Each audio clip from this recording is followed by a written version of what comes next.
¿Hay alguna duda hasta el momento? ¿Alguna pregunta, alguna inquietud hasta el momento? ¿Sí o no? ¿No hay? No. ¿No? Bien, seguimos entonces.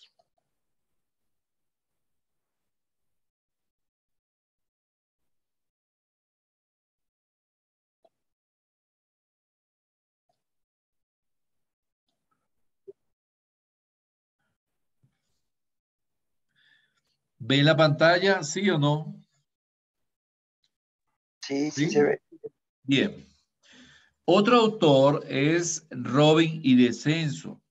Robin y Descenso agrega, son dos autores, ellos agregan tres habilidades esenciales que fueron tomadas fueron discípulos de Katz y toman habilidades esenciales acerca de la competencia del administrador, ¿verdad? Una es la habilidad política. ¿En qué consiste la habilidad política del administrador? Por supuesto, todo administrador debe ser diplomático. Esta capacidad, podemos decir que su función es mejorar la posición del personal. Todo administrador busca que su personal esté motivado, esté alegre, esté bien preparado, esté capacitado, genere productividad. Sobre todo que genere productividad. En tal sentido, esa habilidad política permite al administrador conseguir los mejores recursos humanos, los mejores recursos materiales, los mejores recursos económicos, de manera que en el caso de recursos humanos tenga un buen valor de evaluación, pueda obtener evaluaciones mucho más altas y de allí pueda también obtener cargos mucho más elevados. De tal manera que esta habilidad política le permite al administrador poder conseguir el mejor personal para llevar a cabo la actividad a través de una entrevista, a través de lo que desea ese trabajador y qué aspiraciones tiene ese trabajador dentro de la empresa y que ese trabajador tenga sentido de identidad, pero también tenga sentido de pertenencia. Ahora, para desarrollar esta habilidad política, eh, el administrador debe tener habilidades específicas. ¿Cuáles son esas habilidades específicas? Controlar el entorno de la organización y sus recursos, organizar y coordinar los recursos, manejar información interna y externa de la empresa, propiciar el crecimiento y el desarrollo, motivar a los empleados y manejar conflictos, resolver conflictos y resolver problemas estratégicos. Quiere decir que cuando el administrador cumple esas habilidades específicas, estará también cumpliendo habilidades, está dentro de su posición como político, dentro de la empresa. Y esto consiste principalmente en que el administrador busca propiciar un crecimiento de la empresa, pero también del personal. Muchas veces los trabajadores somos la imagen de la institución, por lo tanto debemos estar bien preparados y debemos tener un buen guía para poder lograr eh, eh, conseguir las metas, los objetivos, manejar conflictos y también resolver problemas estratégicos, problemas de los subalternos y la habilidad para tomar decisiones. Esto es lo que establece los autores Robin y Descenso, que fueron discípulos de Kant. ¿Alguna duda, alguna pregunta? ¿Sí o no? Bien. Existe la Asociación Americana de Administradores en los Estados Unidos. Esta asociación establece 4 habilidades o competencias que debe tener un administrador. La primera es el pensamiento crítico y la resolución de problemas. ¿En qué consiste este pensamiento crítico y resolución de problemas? Consiste en la capacidad que tiene el administrador de tomar decisiones, resolver problemas y tomar medidas adecuadas para mejorar el funcionamiento de la empresa. Otra habilidad es la comunicación efectiva, es decir, la habilidad para sintetizar y transmitir ideas a su personal de tal manera que esas ideas sean bien entendidas, ya sean en forma escrita o en forma oral. La colaboración y trabajo en equipo es la capacidad que tiene el administrador en que su comunicación sea efectiva, que sea entendible y que su personal tenga pensamiento crítico para desafiar. Muchas veces se desafía al administrador, muchas veces el personal no está de acuerdo, pero hace ver por qué no está de acuerdo. ¿Ok? Muchas veces el personal quizá le tiene temor al administrador, pero no debe ser así, porque la función del personal es colaborar en que la empresa siga su rumbo y siga permaneciendo en el mercado. Por tal razón, todos los trabajadores deben colaborar con el administrador, así como él también debe colaborar con ellos. Y finalmente, la Asociación Americana de Administración establece la habilidad de creatividad e innovación.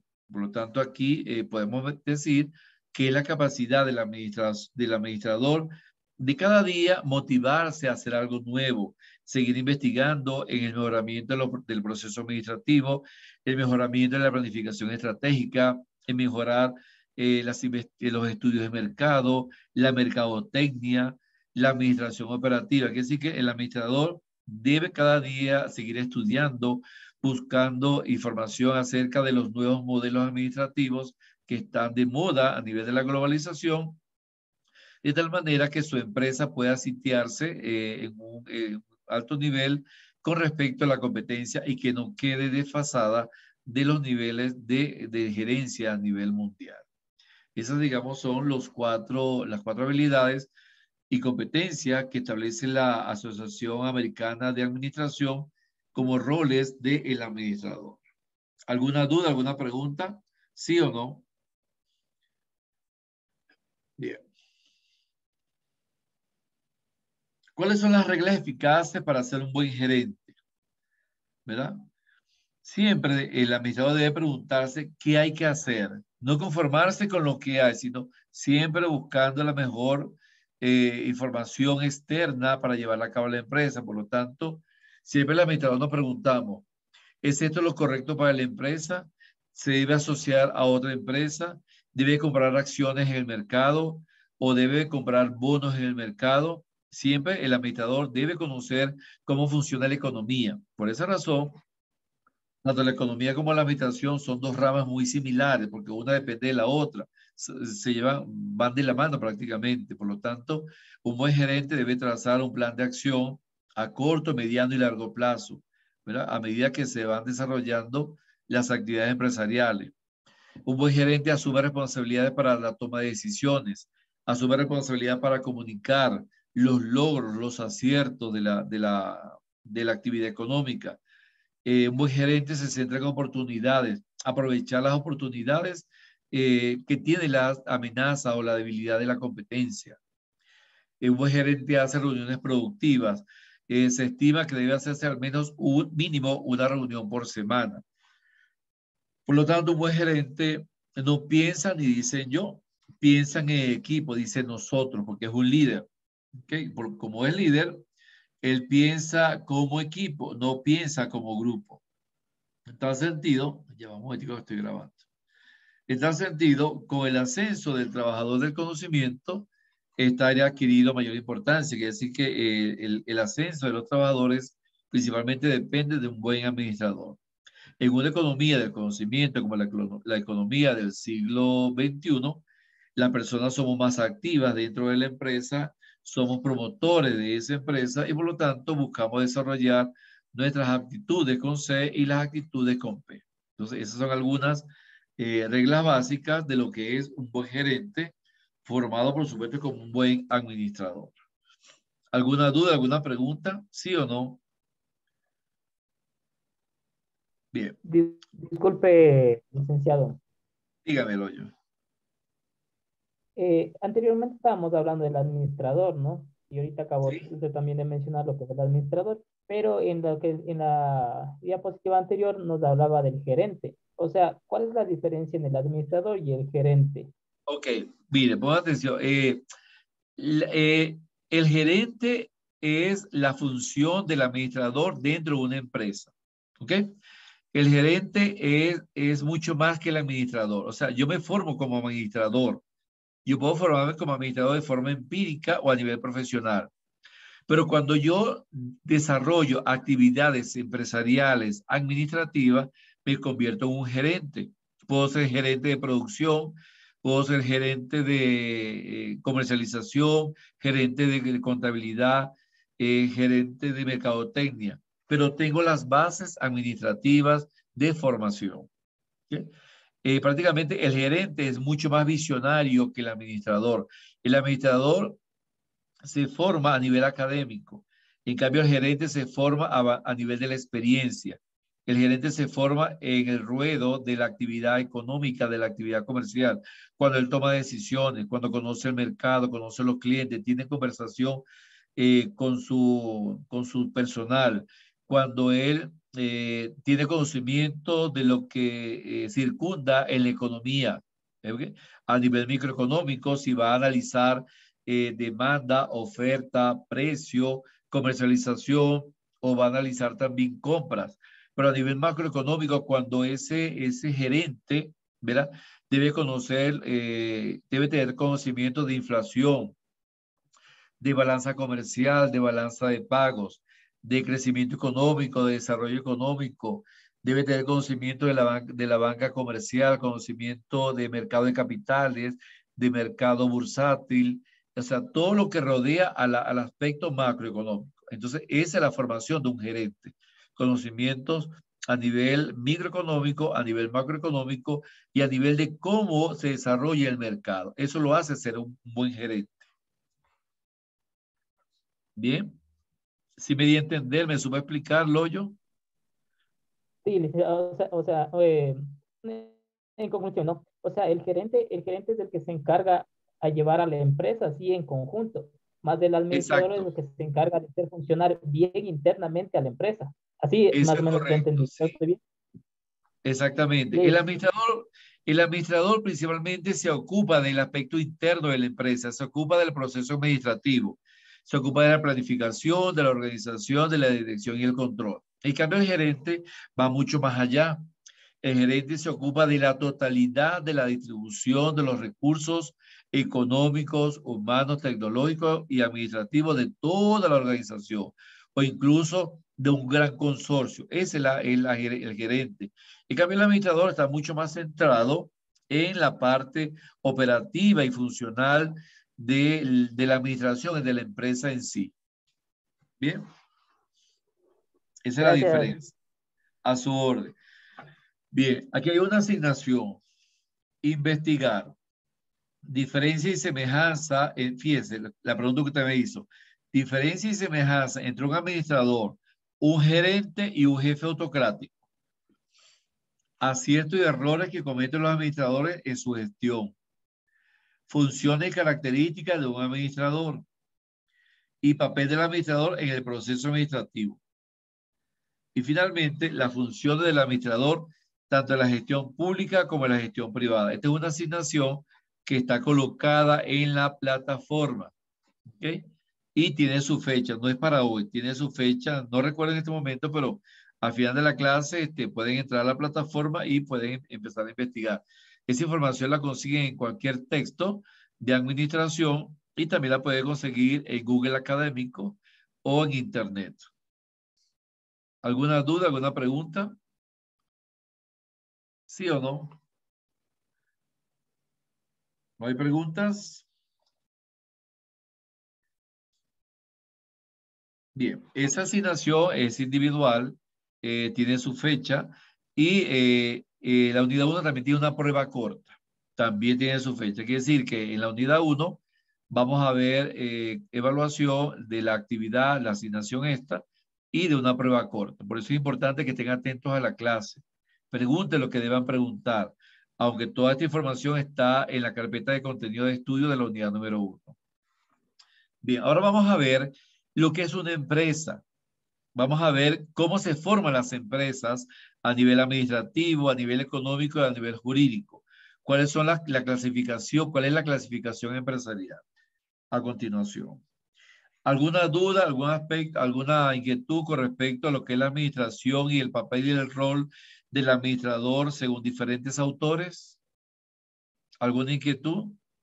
Shelly, Jonathan, Andrés, Nayeli, Marta, ¿alguna duda? ¿Sí o no?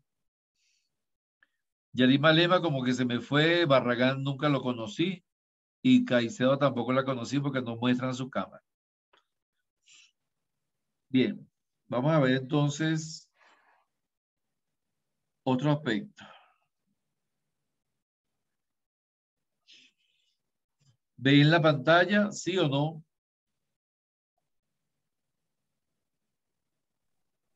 Sí, licenciado, sí se le ve. Sí.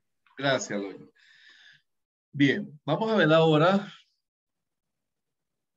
eh, la empresa. Clasificación de acuerdo a su actividad económica, forma jurídica en que la empresa se constituye. ¿Ok? Bien. ¿Qué es para ustedes una empresa? ¿Qué es ser una empresa? Un conjunto de personas que realizan algún trabajo para beneficio de, de ellos mismos, sería. Ajá, pero solamente personas. Eh, Licenciado, Ajá, sí oigo. Dígame. empresa sería la unión de un mismo individuo, sociedad y equipo tecnológico para desempeñar una actividad. Exactamente. Quiere decir que la empresa está constituida también por personas, pero también está constituida por maquinarias, está constituida por equipos, está constituida por recursos, por materia prima, si es una empresa de producción.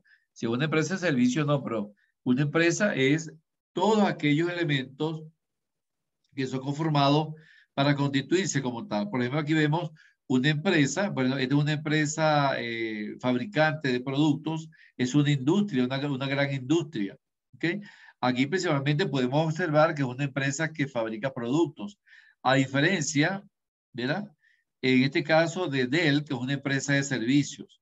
Entonces, hay empresas de bienes y hay empresas de servicios. A Carla Caicedo, dígame que levantó la mano, Carla. ¿No? Bien.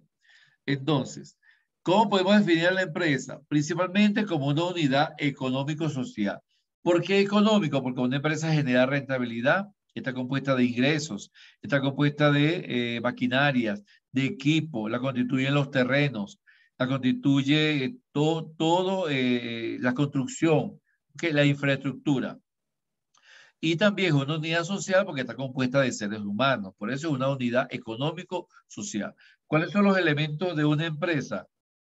El factor capital, que sería la inversión, el factor trabajo, que sería el empleo que se genera para los trabajadores, y los recursos naturales. Entre esos recursos naturales podemos mencionar la materia prima, que una empresa se abastece de agua, también se abastece de terreno, de tierra, que es donde está ella ubicada. Por lo tanto, el elemento capital, trabajo y recursos naturales son los principales elementos de una empresa. Las empresas, como habíamos hablado anteriormente, utilizan recursos humanos, materiales, tecnológicos, entre otros, incluso recursos monetarios. Y una empresa es quien organiza los factores de producción. ¿Cuáles son los factores de producción? Para que ella pueda producir la tierra. La tierra es donde ella está sustentada, donde está ubicada. Ese terreno donde ella se ubica, esa es la tierra. El trabajo es la fuerza de trabajo que genera su personal. Y por lo tanto, la remuneración de este trabajo es el salario que esa persona recibe. Y principalmente el factor motorizante, el capital, la inversión. Todo empresario invierte para obtener una rentabilidad, para obtener un beneficio, para obtener una ganancia por encima del nivel de inversión. Esa ganancia quizá pueda ser obtenida en el primer año, el segundo o el tercero. Pero el propósito es que el capital no necesariamente es en dinero, en billetes, en monedas, sino que también puede ser en maquinaria, equipo, e incluso en capital humano, en capital de inteligencia humana, asesores, staff, que también forman parte de ese capital. En tal sentido, podemos establecer que la empresa persigue una comunidad económico-social. ¿Cuál es el propósito final de una empresa? El lucro. Ese es el propósito final, enriquecerse a través del lucro, porque ninguna empresa va a ejercer actividades sin fines de lucro. Toda empresa persigue su actividad como fin de lucro. ¿Hay alguna duda con respecto a lo que se entiende por empresa? ¿Sí o no? Bien. Entonces, ¿cómo se clasifican las empresas? Hay diferentes clasificaciones. Las empresas se clasifican primeramente según la actividad económica. Se clasifica en sector primario, sector secundario y sector terciario. ¿Ok? Cuando hablamos de la empresa en el sector primario, ¿cuáles son las actividades del sector primario? Actividades agrícolas, las actividades extractivas de minerales, caza, pesca, silvicultura, acuicultura. Esa, digamos, es la primera clasificación de una empresa. Por lo tanto, en el sector primario se desarrollan actividades que se obtienen de los recursos de la naturaleza, actividades agropecuarias, actividades ganaderas, pesqueras y mineras. En el sector secundario es el proceso de transformar esa materia prima del sector primario en productos terminados. Quiere decir que el sector secundario, allí se analiza, se desarrolla todo lo que se refiere a la transformación física de la materia prima en productos finales o en bienes finales que son útiles para su uso. Por ejemplo, en este grupo podemos ubicar las empresas industriales, las empresas de construcción y las empresas de fabricación. Y finalmente, el sector terciario también es una actividad económica. Aquí se ubican las empresas que ofrecen servicios y comercio, las empresas, la actividad de educación, la actividad de salud, la banca, la finanza. También podemos ubicar aquí en ese sector terciario el transporte, las funciones de asesoría y el turismo. Entonces, esa es la clasificación de las empresas según su actividad económica. El sector primario, secundario y terciario. Pero también las empresas se clasifican en formas jurídicas, ya sean empresas individuales cuando está formada por un solo socio, por un solo dueño, perdón, por un solo inversionista, y las empresas en sociedades cuando éstas se forman por varias personas. Quiere decir entonces que una empresa individual pertenece a una sola persona. Esta persona es la que está frente a terceros con sus bienes y con su responsabilidad ilimitada, porque él es el único dueño. A diferencia de las sociedades, también se le llama empresas societarias, está constituido por varias personas, las cuales cada una de ellas aporta capital para la constitución reglamentaria de la composición orgánica de sus dueños. Estas son dos de las formas como se clasifican las empresas. ¿Alguna pregunta, alguna duda? ¿Sí o no? Bien. ¿Cuáles serán los fines de la empresa? ¿Cuáles son los fines de una empresa? ¿Por qué una empresa se constituye? No oigo.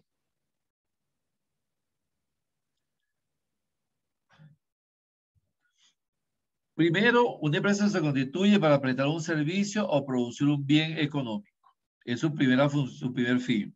También se constituye para obtener un beneficio de lucro, una rentabilidad, una solvencia, obtener liquidez y permanecer en el mercado por mucho tiempo.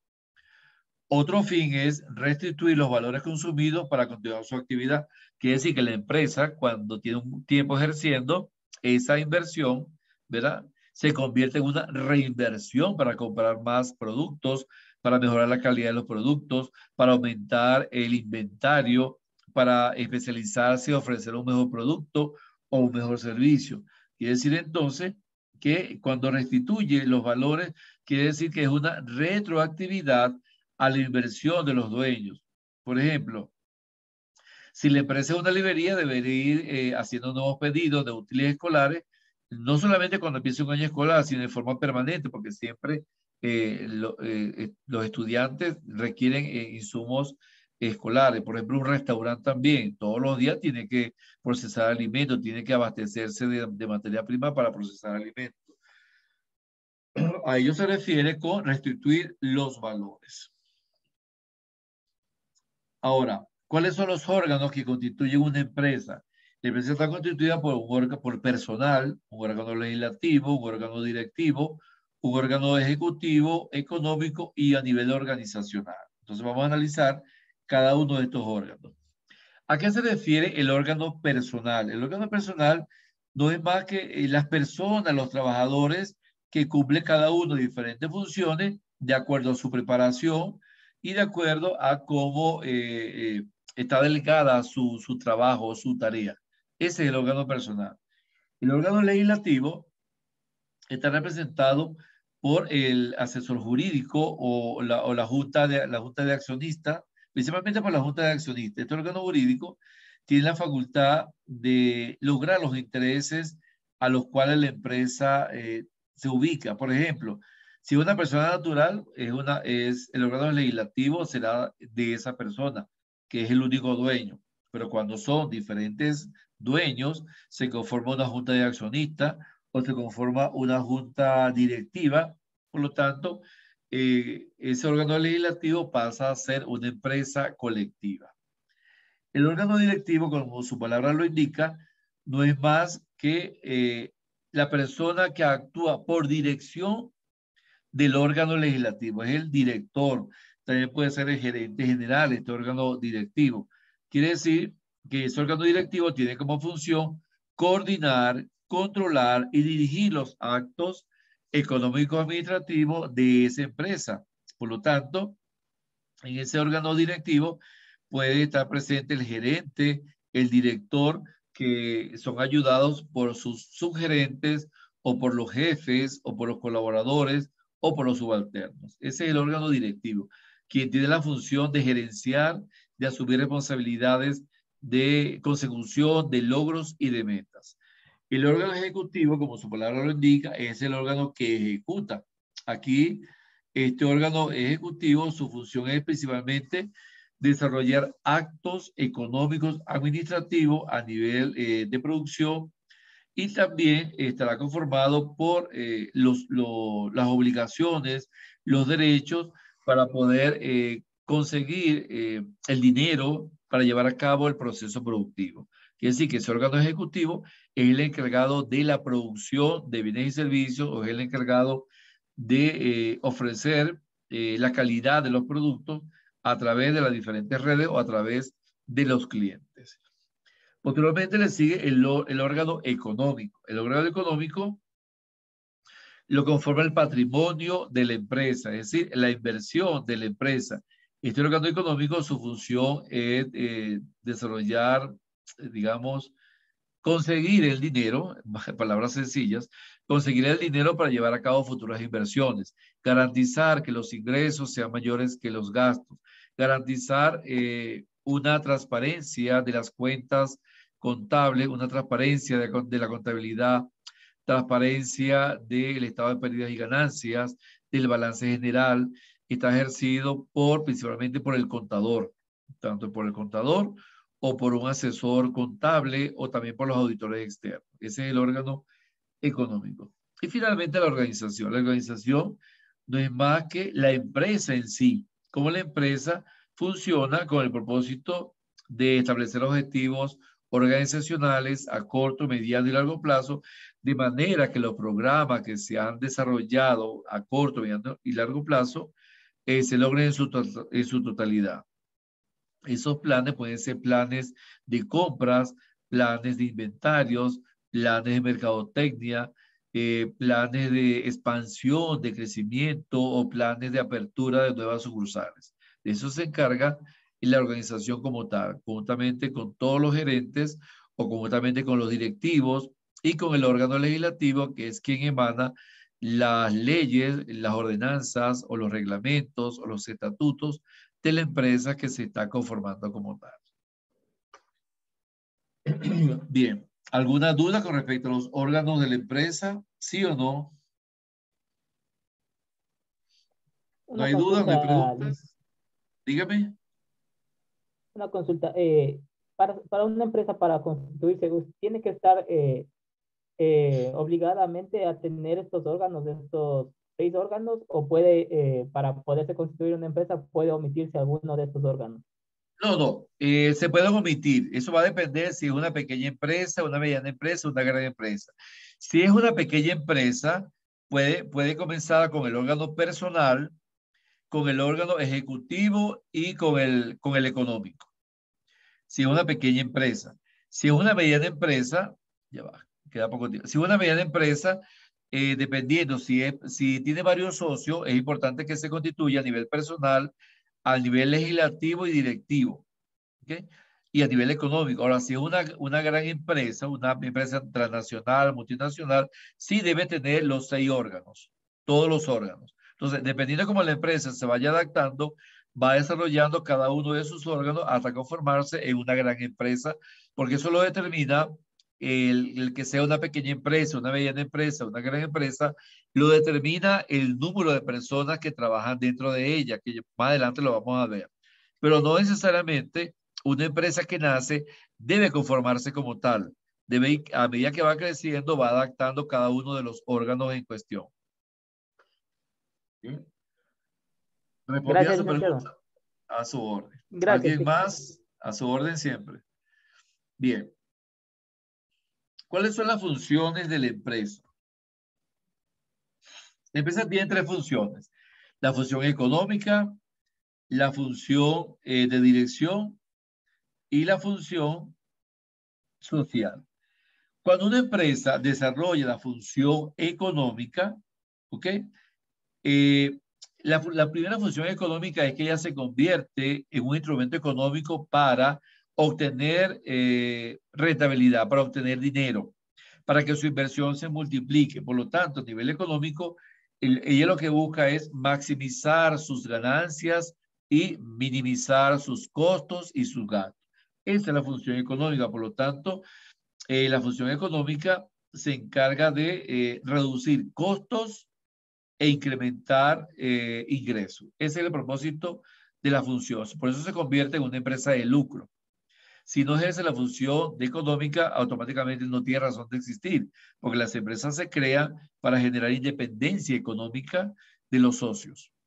A nivel de dirección, la función de dirección la ejerce eh, eh, el proceso administrativo dentro del liderazgo de sus gerentes a través de la búsqueda de reuniones para optimizar los recursos, para garantizar nuevos mercados, para identificar las debilidades de la competencia, también para calificar a su personal, formar a su personal, preparar a su personal, de manera que la dirección logre que la competencia pueda ser reducida con la especialización de su personal, con la calidad del producto, con la extensión de líneas de producción, con la apertura de nuevas sucursales.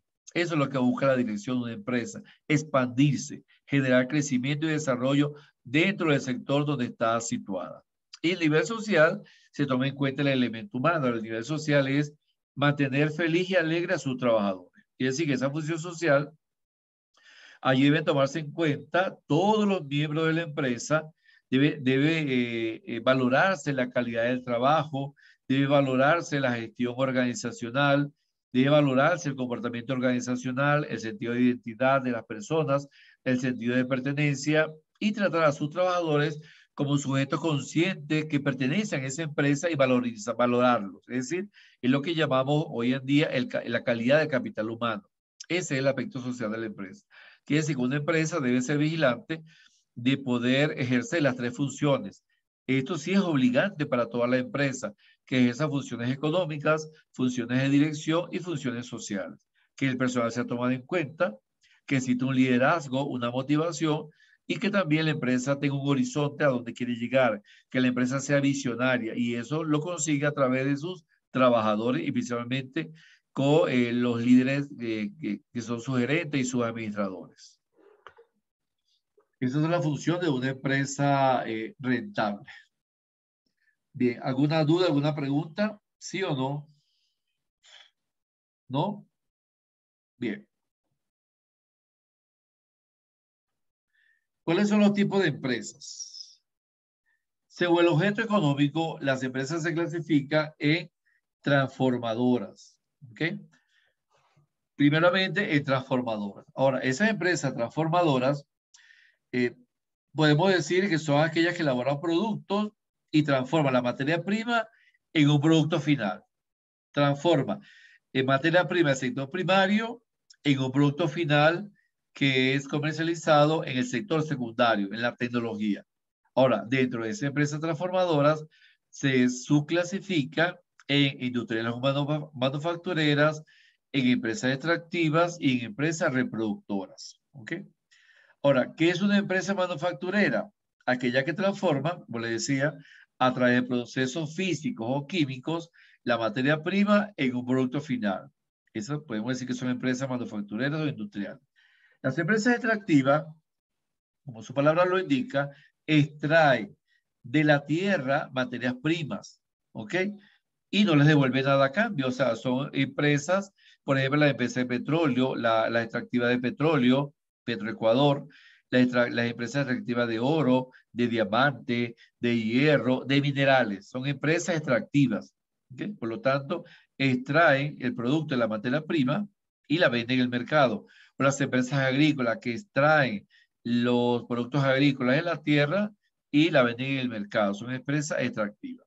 Y finalmente, las empresas reproductoras son empresas que aplican técnicas, aplican procesos y procedimientos a los elementos de la naturaleza y los convierte en productos para la venta. Por ejemplo, las empresas ganaderas, las empresas agrícolas, las empresas forestales que extraen el producto, lo procesan, lo transforman y lo venden o lo comercializan en el sector secundario o en el sector terciario. Que son empresas reproductoras que no venden el producto tal como lo consigue la naturaleza, sino que lo transforman y lo venden. Esa es una de las clasificaciones. ¿Alguna duda con esta clasificación? ¿Sí o no? ¿No hay dudas? Bien. Otra clasificación es según el volumen de sus operaciones. ¿Ok? Se divide en empresas comerciales o distribuidoras y en empresas de servicio. Las empresas comerciales o distribuidoras son aquellas que se encargan de colocar el producto, valga la redundancia, del productor al consumidor a través de los diferentes canales de comercialización. Puede ser del productor al mayorista, del mayorista al detallista y del detallista al consumidor, si es un canal largo. Si es un canal corto, directamente del productor al consumidor. Esas son las empresas que se encargan de ese proceso de comercialización. Por lo tanto, estas empresas comerciales o distribuidoras tienen una gran rentabilidad porque los niveles de distribución y de mayoreo o detallista son quienes se apropian de la mayor ganancia del proceso de comercialización. Ahora, cuando son empresas que venden sus productos agrícolas en una feria o un mercado al consumidor, es una mayor rentabilidad para el productor porque no tiene que pagar procesos comercializadores para que el producto llegue al consumidor final. Y la otra son las empresas de servicios, que ya todos sabemos lo que es una empresa de servicio. Una empresa de servicio, principalmente la función es prestar un buen servicio. Yo siempre lo he dicho, no hay un servicio regular. El servicio o es malo o es bueno. No hay un servicio regular. Eso es mentira, eso no existe. No, que el servicio es regular. No, si es regular es porque el servicio es malo, es pésimo. Pues generalmente, dentro de estos servicios podemos mencionar el servicio de transporte, el servicio de turismo, el servicio que presta un contador, un abogado, un médico, un asesor financiero, el servicio que prestan los bancos, una lavandería, una tintorería, etcétera, etcétera. Son empresas que no tienen un producto tangente, sino que el servicio se evalúa por la calidad de la prestación de ese servicio. Esta es la clasificación en base al volumen el volumen de las operaciones. Ahora, cuando analizamos las empresas comercializadoras, también es importante distinguir que hay empresas que están establecidas al por mayor y también empresas que están establecidas al por menor. Por supuesto, las empresas que prestan productos, comercialización al por mayor, son grandes empresas que tienen grandes locales comerciales o grandes recintos para albergar allí gran parte de la mercancía. Y son empresas que prestan servicios incluso al extranjero y son bastante rentables cuando esas empresas son dueñas